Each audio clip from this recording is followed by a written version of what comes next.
दापुरी ते केशवनगर वळणावर अपघाताची शक्यता, संरक्षण भिंत व इशारा फलकाची मागणी।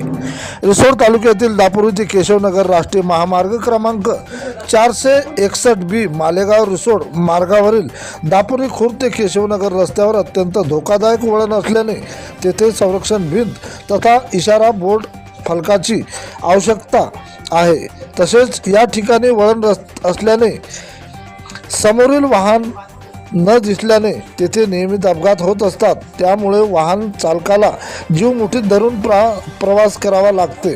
रस्त्याच्या बाजूला 30 ते 40 फूट खोल दरी भाग असून बाजूच्या लाईनची डीपी आहे, त्यामुळे जीवितहानीची भीती आहे। त्यामुळे तेथे रात्रीची दिवसाची दिशा दर्शक फलक असते आवश्यक आहे।